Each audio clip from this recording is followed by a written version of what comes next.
Good morning, students.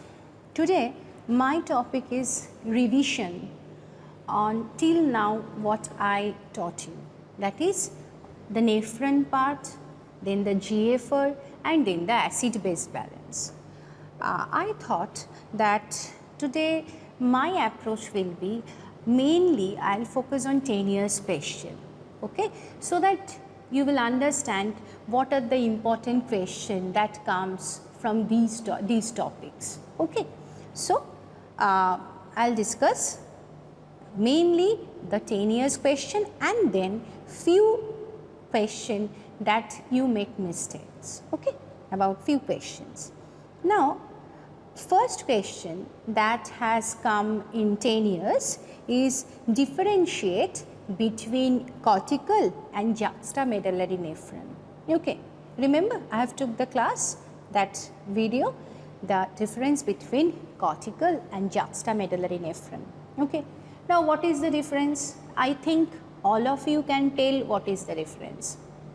Say, like it will be, the approach will be like that, that for cortical nephron and juxtamedullary nephron, make two column, and when you are writing cortical nephron, you must remember the picture, the image, that the glomerulus in cortical nephron is situated in the superficial part of cortex, okay. In kidney, you remember there is a cortex, there is a medulla, and in cortical nephron the glomerulus is present on the superficial part of the cortex, okay. In juxtamedullary nephron, the glomerulus is present near the corticomedullary junction. The glomerulus is in the cortex, but it is near the corticomedullary junction, and there it is in the superficial part of cortex, okay. So, first let us discuss about this blood, glomerulus, afferent efferent arteriole, and then I will come to the loop of Henle. First point is location of the glomerulus. Second point, in cortical nephron, you have to write that efferent arteriole is of lesser diameter than afferent arteriole, and in juxtamedullary nephron both the diameter are same, okay. Then third part, you must remember that when we are discussing cortical nephron, in cortical nephron there is only peritubular capillary plexus, but in juxtamedullary nephron along with peritubular capillary plexus there will be vasa recta, okay. So, this is about this glomerulus and the arterioles. Now, come to the loop of Henle. In cortical nephron, the loop of Henle reaches only the superficial part of medulla. The tip of loop of Henle reaches only the superficial part of medulla. But in juxtamedullary nephron, it is long loop of Henle, and the loop of Henle reaches deep into the medulla near renal papilla, okay. Next point, what is the next point? In cortical nephron, there is, in the ascending limb of loop of Henle, there is only thick segment, but in juxtamedullary nephron there is a thin segment, thick segment, okay. So, these 5 points are the basic differences. Then what is the functional difference? Cortical nephron helps in filtration, juxtamedullary nephron helps in concentration of urine, okay. And this is all, and about the number, juxtamedullary nephron is less in number, cortical nephron is more in number, 85% cortical nephron, juxtamedullary nephron 15%. So, this will be whole answer, difference between cortical and juxtamedullary nephron, okay. So, this is the first question that has come from the 10 years, okay. Now, next another question is albuminuria occurs in nephrotic syndrome. That also I discussed in my discussion class, okay. What happens here to approach this question, albuminuria occurs in nephrotic syndrome, you have to tell about the filtering membrane, okay. You have to tell the filtering membrane, that is the membrane formed by three things. One is that the endothelial cell, fenestrated endothelial cell you can write, another is fused basement membrane, another is the visceral epithelial cell, that is podocytes of Bowman's capsule. Okay. So, these three structures, they make up the filtration membrane. Okay. Now, what is the speciality of the membrane? I have told you that the endothelial cells, they are fenestrated capillary, porous. Okay. Futo gotto ache. Okay. That size of the pore is 70 to 90 nanometer. By now you must remember this thing, and this endothelium is negatively charged. Okay, this endothelium is negatively charged. Then the podocytes, in podocytes there is, it was like this, foot processes, pedicels, these are the pedicels, these are the pedicels, and in the pedicels there is filtration slit, diaphragm diye dhaka thake, covered by slit diaphragm, and through this filtration occurs. Okay, and this diameter is 25 nanometer, you must remember this also. Now this epithelium, this slit diaphragm, it is also negatively charged, and the fused basement membrane, I have told that there is no visible pore. Okay, there is no visible pore, but there is sialoprotein, proteoglycan, and all are negatively charged. Remember that thing. Okay, so you have to mention this part, and then you have to say that we know through this filtering membrane, neutral substance of less than 4 nanometer can easily pass. Okay, can easily pass. Okay, but albumin size is 7 nanometer. Up to 4 to 8 nanometer, there is variable permeability. You must remember this also. There is variable permeability. So, albumin size is 7 nanometer. It is less than 8 nanometer. But albumin is negatively charged. So, it gets repelled by the filtering membrane. Okay, this occurs normally, but in nephrotic syndrome, this negative charge is of membrane is lost. So now what happens? Albumin is not repelled, albumin now freely passes through the membrane and comes in filtrate and gets excreted. That is why in nephrotic syndrome there is albuminuria. The negative charge of the membrane is lost. Okay? And also in book you can find that there are different types of nephrotic syndrome. In some nephrotic syndrome, in the slit diaphragm which is present in these pedicels, in between the pedicels, there are different proteins. Nephrin protein, podocin protein. When there is mutation of this protein, then also there is development of nephrotic syndrome, and then also this negative charge is lost. That is why, as main point is negative charge is lost, so there will be albuminuria. Okay? So this is how you will approach this question. Now next question. What is GFR? Very direct question. What is GFR? Discuss the factors influencing in, and what is filtration factor. What is GFR? You have to tell the definition, and I have told you in the video that you must remember the definition of GFR. That is, it is the glomerular ultrafiltrate formed by all the nephrons of both the kidneys in unit time. Okay? If it is 125 ml per minute or 180 liter per day. This is your first part of the question, the definition. Then discuss the factors influencing it. It's also an important question. I told you when I discussed it. What are the factors? First factor will be the filtering membrane. Okay, first factor is the filtering membrane. What is the filtering membrane? The size of the pore.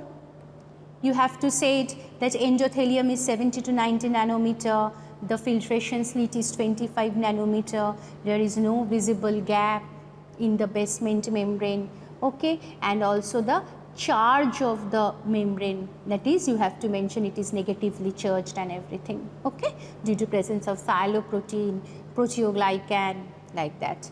So this is about membrane. Then particle, the particle which will pass through this membrane. You have to mention most importantly the size, that is neutral substance less than 4 nanometer can easily pass, 4 to 8 nanometer will have variable permeability and more than 8 nanometer won't be able to pass. Then charge, here you have to mention that negatively charged will get repelled, and then also size, shape, that I told you that a spherical object, a circular shaped or disc shaped object, it will face more difficulty than a cylindrical object. Okay. Now this is about particle, but most important is this Stirling's hypothesis or filtration forces. Okay, filtration forces, Stirling's hypothesis. I will discuss it just a bit later. Okay, so Stirling's filtration forces, net filtration pressure, this is the same thing. So this is the most important because this will determine how much will be your glomerular filtrate and all others will modify the filtrate. Okay, so most important is this filtration forces, Stirling's hypothesis. Okay, next autoregulation. Autoregulation. One common mistake you have done in exam is that when the question came autoregulation of renal blood flow, you mentioned all the autoregulation present in kidney. But this is not the case. In autoregulation, there is one autoregulation for renal blood flow, another autoregulation is for GFR. Okay? Autoregulation of renal blood flow is myogenic theory. Remember that. And autoregulation of GFR is two. One is TG feedback, another is GT balance. Tubulo-glomerular feedback and glomerulotubular balance. Don't confuse, okay? One is separate for renal blood flow, another is for another two there for GFR. Remember that, okay? And then I discussed mesangial cell. When mesangial cell contracts, there is contraction of surface area that will decrease GFR, and also sympathetic nervous system. Okay, sympathetic nervous system, when there is weak stimulation, there will be constriction of efferent arteriole, so GFR will increase, and when there is strong stimulation, both afferent and efferent will constrict and GFR will decrease. Okay, this is, you have to discuss about these factors influencing it. Remember, main is the filtration force and all others modify the force, this pressure. Then what is filtration fraction? I have told in class, you go through that, the ratio between GFR and renal plasma flow. It is nothing that how much percentage of this renal plasma flow or blood flow is coming as glomerular ultrafiltrate. Okay. So this is about this question. Next question is, what is the role of kidney in maintenance of acid-base balance? I have told you when I discussed it that acid-base balance question, it comes very frequently and it comes in various ways, various forms. So one question is, how the role of kidney in maintenance of acid-base balance? Okay, it's a direct question. Another is, state briefly how urine is acidified. Same question. Okay, and with that there are some questions added question. How excess acidification is prevented and what are the advantages of having acidic urine. Okay. So, first part of both the question is that role of kidney in maintenance of acid base balance and how urine is acidified. Same question I have told you. You have to mention the 3 buffer system. You have to mention the 3 buffer system. Bicarbonate buffer, ammonium buffer, phosphate buffer. Okay, and then you have to tell that in bicarbonate buffer system there is reabsorption of bicarbonate, reclamation of bicarbonate, that is known as, and also in ammonium and phosphate buffer system there is regeneration of new bicarbonate, and in all these 3 buffer system H plus ion is secreted and that acidifies the urine. Okay.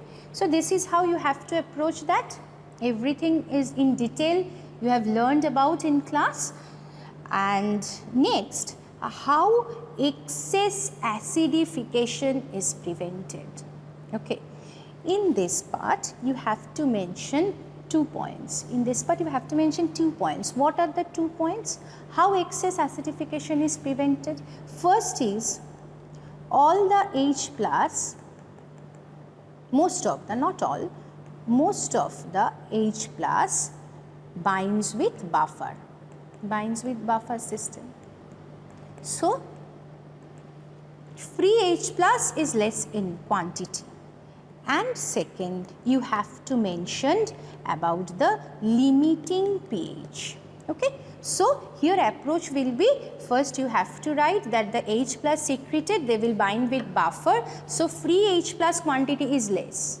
And second, you have to tell about limiting pH, that is the lowest possible pH that can be reached in DCT.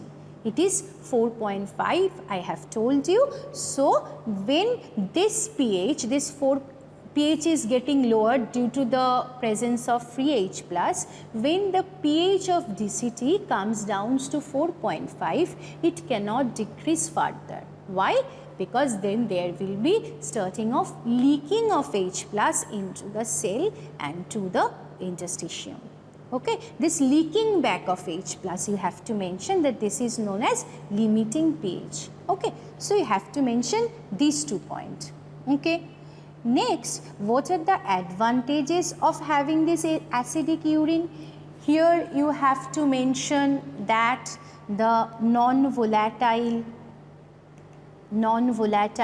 acid production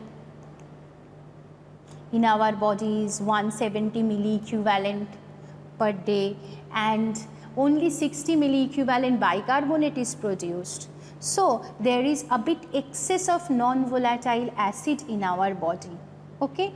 Now, this non-volatile acid, it gets excreted, or our body gets rid of this non-volatile acid by help of this excretion through renal kidney, excretion through renal tubule. That is why this urine is acidic and the volatile acids are excreted. Okay. And another point you have to mention that whenever H plus is secreted in the tubule, bicarbonate is coming to the blood. Okay. And in the ammonia and phosphate buffer system, new bicarbonate is formed with this H plus secretion, and these new bicarbonate combat with the excess non-volatile acid produced. Okay. So, again here you have to write these 2 things. Okay. So, what are the advantages? First advantage is excretion of the non-volatile acid. It is by secretion of H plus in urine, the non-volatile acids gets excreted. Another is, we know that whenever there is H plus secretion, there will be bicarbonate reabsorption or new bicarbonate formation. So, these new bicarbonates are added to blood and it fights with the non-volatile, excess non-volatile acid. Okay. So, this is how these questions are dealt with. Now, next is osmotic diuresis occurs in diabetes mellitus. Okay. This part I think I made clear when I discussed this diuresis everything. So diuretic, osmotic diuresis occurs in diabetes mellitus.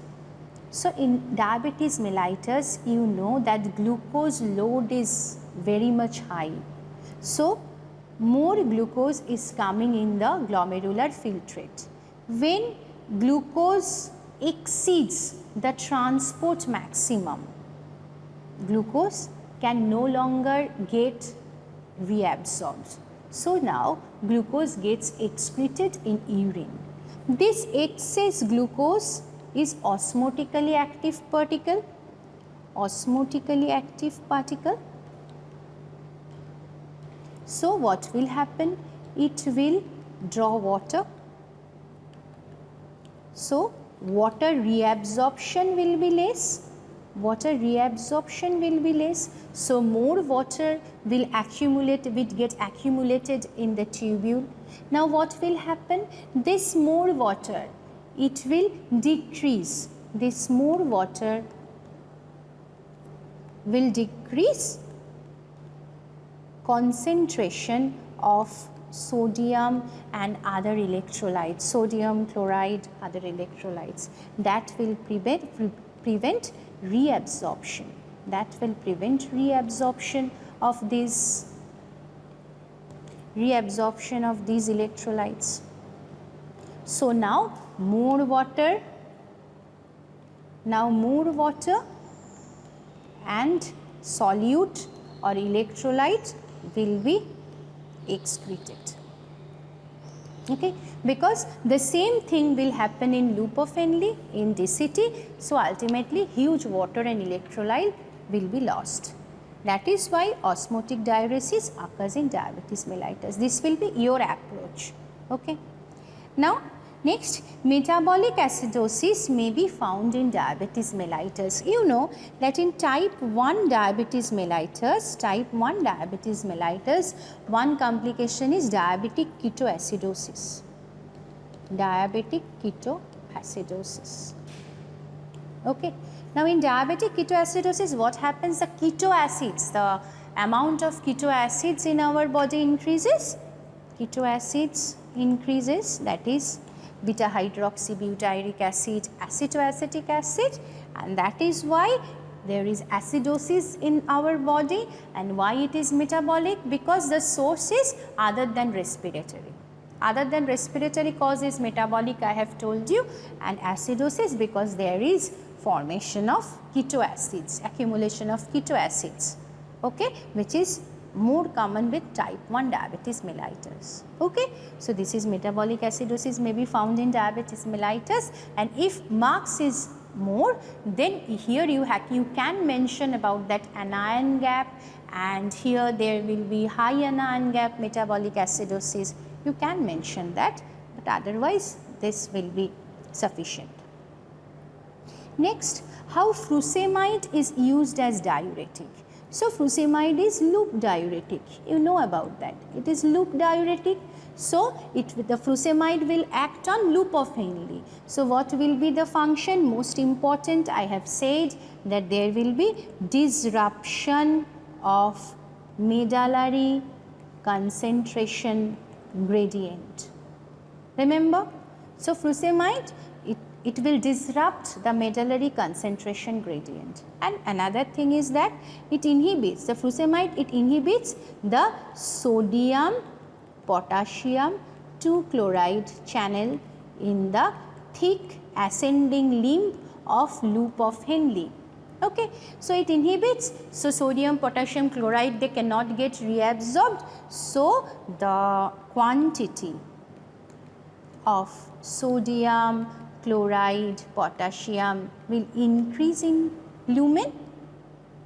That will also draw water because they are osmotically active particle. So more water will get excreted. Okay. So you have to write these 2 points, that it inhibits sodium potassium 2 chloride in thick ascending limb of loop of Henle. So the sodium, chloride, potassium, they cannot get reabsorbed. So more solutes or more electrolytes are excreted. That will draw more water. So water plus electrolyte. And also the most important is that why furosemide is most efficacious diuretic because it disrupts the medullary concentration gradient. Body cannot concentrate urine if you use that drug. Okay. Next, so this is about this question. Next question, volume of urine increases after drinking large volume of water.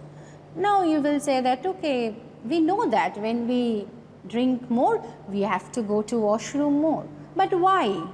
Why? That why is the physiology. So why? When more water, when there is increased volume of water, what will happen to our osmolality? Our osmolality will decrease. তাই তো dilute হয়ে যাচ্ছে জল খাওয়ার জন্য, so osmolality will decrease. So the osmoreceptors will be inhibited. So there will be less ADH, or you can say ADH is inhibited. যদি ADH inhibited হয়ে যায়, there will be no facultative reabsorption. No facultative reabsorption of water in DCT, late DCT collecting duct. Okay, so more water excreted will be excreted. This is the question. This is how you will approach that. That when we drink more water, there will be more urine. This is the reason. By decreasing osmolality, ADH will be inhibited, so no facultative reabsorption, so more water will be excreted. Okay. Next question, describe various sites and mechanism by which water is reabsorbed. I have told you in detail that there are 3 types of water reabsorption. We have to mention obligatory, osmotic and facultative. Obligatory occurs in PCT, osmotic in loop of Henle, descending limb of loop of Henle, and facultative in late DCT collecting duct. Okay. Then you will say that in obligatory that 67% will be reabsorbed always, 2/3 of the solute will be reabsorbed. Okay. And one question we gave in Google form that when there is presence of ADH, from which segment maximum water reabsorption will occur. Remember that ADH present or not present, PCT is the main site for water reabsorption. Okay. So, and then discuss a bit about how this water are reabsorbed, what are the aquaporin channels and everything. Now, let me discuss one thing, Stirling's hypothesis. Okay. This part you know that the net glomerular filtration pressure is the hydrostatic pressure in glomerular capillary minus hydrostatic pressure of Bowman space minus oncotic pressure of glomerular capillary. Net filtration pressure is hydrostatic pressure of glomerular capillary minus the hydrostatic pressure of Bowman space minus oncotic pressure of glomerular capillary. Now here applied type of question can come. I have not discussed it when I discussed this part. Remember that so you can modify these 3 and modify the net filtration pressure. One example may be, say when there is protein deficiency. Okay. When there is hypoproteinemia, then what will happen? When hypoproteinemia will occur, then this pi GC is less. So if pi GC is less, then what will happen to net filtration pressure? Net filtration pressure will increase. Oncotic pressure decreases, so net filtration pressure increases. Okay. One question may come like that. Another question may come like that when there is a kidney stone, ureteral stone. So now what will happen? The hydrostatic pressure of Bowman space will now increase, ureteric stone. Hydrostatic pressure of Bowman space increases. Now if this increases, then what will happen to the net filtration pressure? It will decrease. So question may come like this also. Next, about a very brief discussion. Autoregulation of renal blood flow, I have said that here you have to tell about the myogenic mechanism. In myogenic mechanism, I have told you everything in the class, that when kidney is perfused in the range of pressure 90 to 220 millimeter of mercury, the renal vascular resistance varies with pressure, so that renal blood flow is relatively constant. In 90 to 220, renal blood flow is relatively constant. Now, what I haven't showed in the class, you have to mention, if you want good marks, you give this graph of renal blood flow, that up from 70 to 220, the curve is rather flat. Okay, you show this diagram. This is the myogenic mechanism. You already know, I won't go into detail. And what I said, don't confuse with autoregulation of GFR with renal blood flow. This TG feedback is for autoregulation of GFR. Okay, and this is, you already know, I have taken the class and you have gone through books. So this is the TG feedback pathway for autoregulation of GFR, and this is the GT balance. In GT balance, what is most important, you must remember that in reabsorption of solute in PCT, if GFR increases, there is increase in reabsorption of solute in PCT, that is, the percent of solute reabsorbed is held constant. This is important, and this GT balance is for sodium homeostasis. Okay, it maintains sodium homeostasis, and here the reabsorption is constant. So, if GFR is increased, more filtrate, more will be reabsorbed. This is GT balance, so that the reabsorption is held constant. Okay, so this is all about the 10 years question, and the few points that you make mistake, like the importance of GT balance and the autoregulation part, where you confuse with renal blood flow and GFR, and the Stirling's hypothesis and its applied part. What will happen when there is hypoproteinemia, what will happen when there is ureteric obstruction, like that. Okay? So, thank you.